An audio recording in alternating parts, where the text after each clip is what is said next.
Hello, internet family. It's Karen again. So I've had a week since my last video, or maybe more. I can't remember. I think I did it last Friday. Anyway, and as you know, I was extremely upset about this new change with the JWs about education.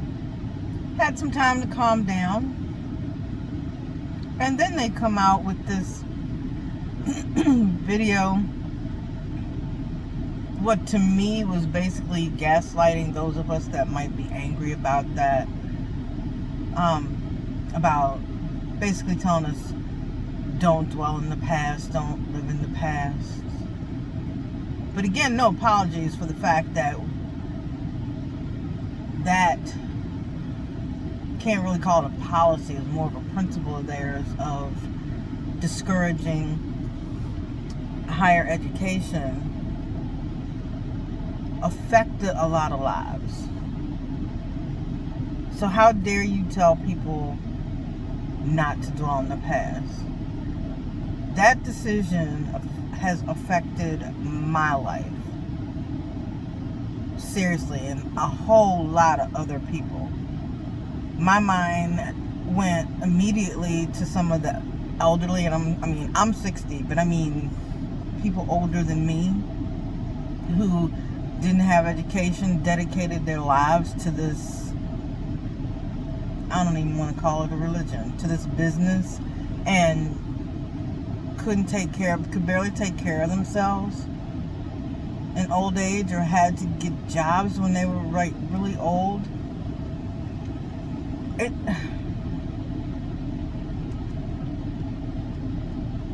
just angers me even more that now they tell people basically, oh, don't get upset about it.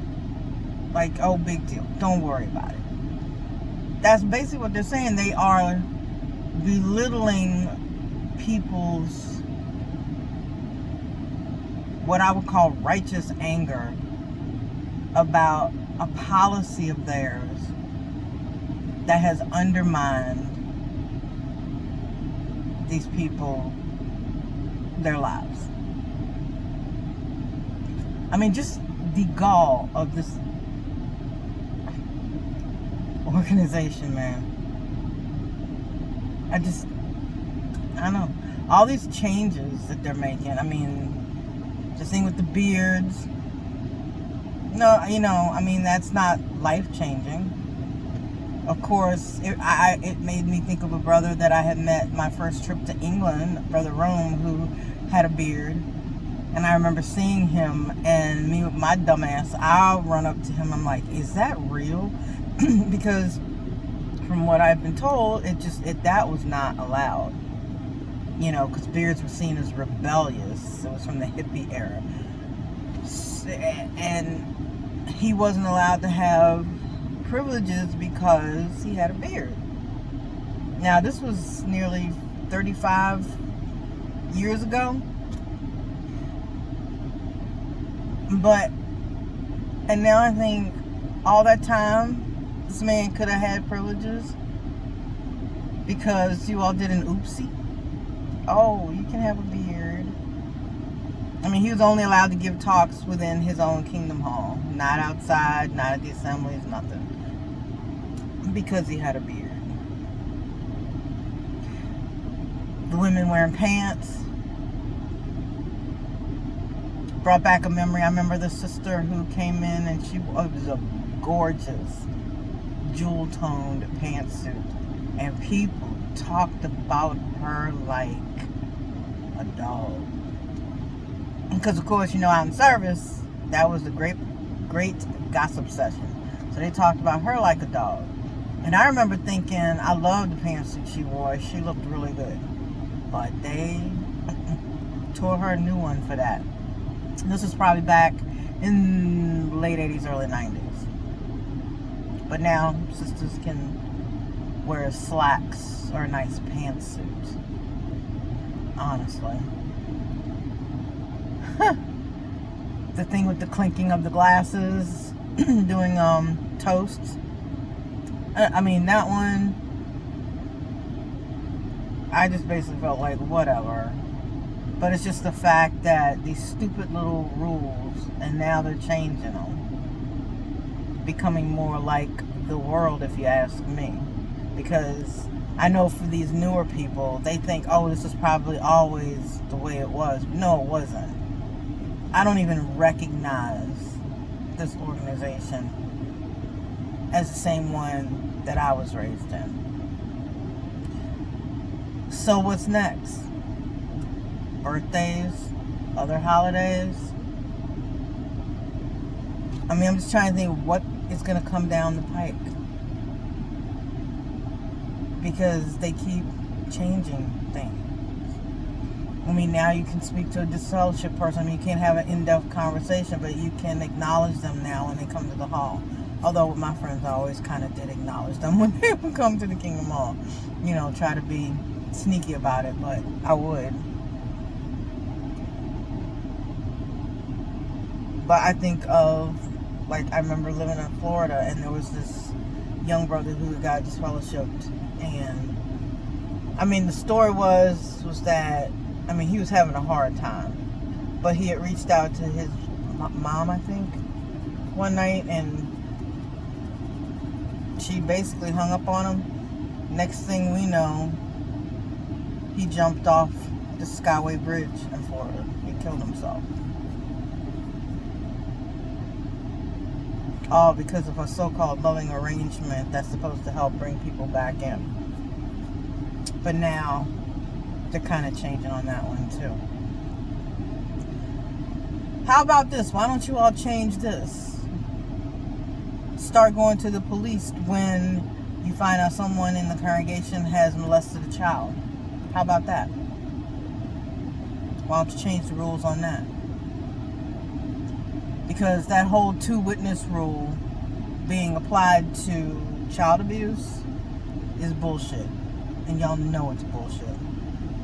I don't think I know of any pedophiles that would invite somebody to come and watch, or invite two people to come and watch him abuse a kid or her, because women abuse too.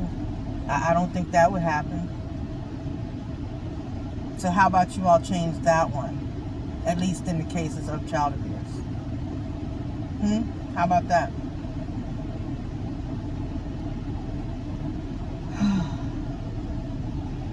Wow. This one's not that long, guys. I'm so frustrated. So frustrated. I almost feel like there needs to be a class action lawsuit against them for all the financial stability that I feel like they basically stole from people.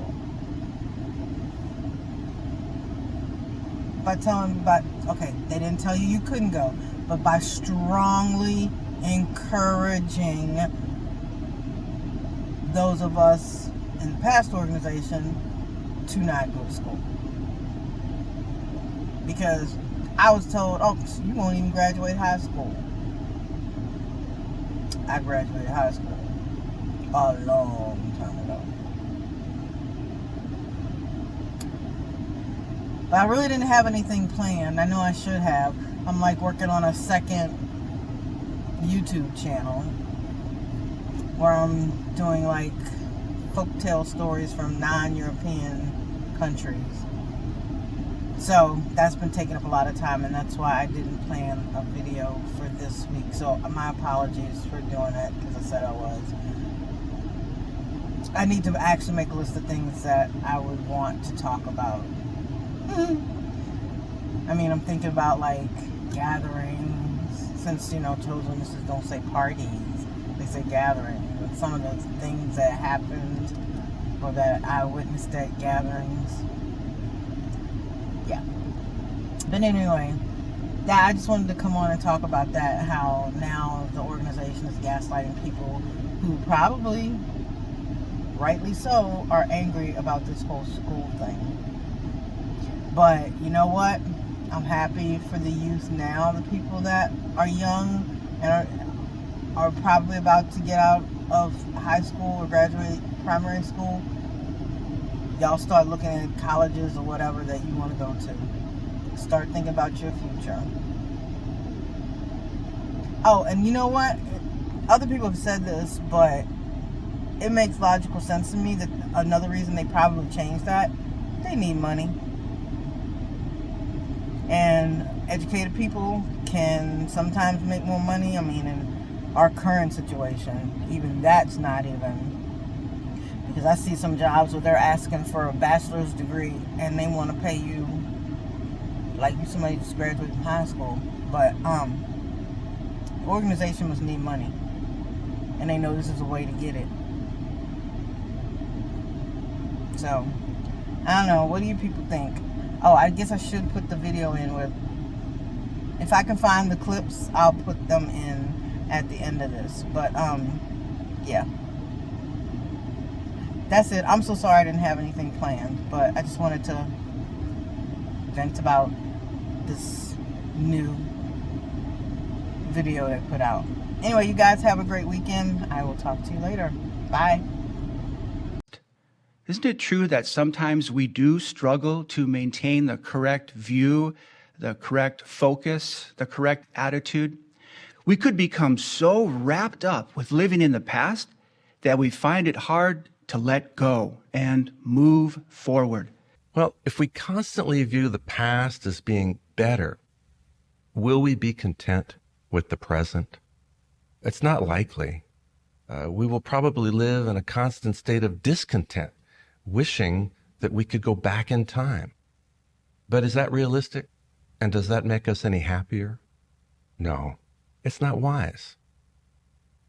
When we experience difficulties, it's easy to long for the good old days, perhaps the days before we came into the truth.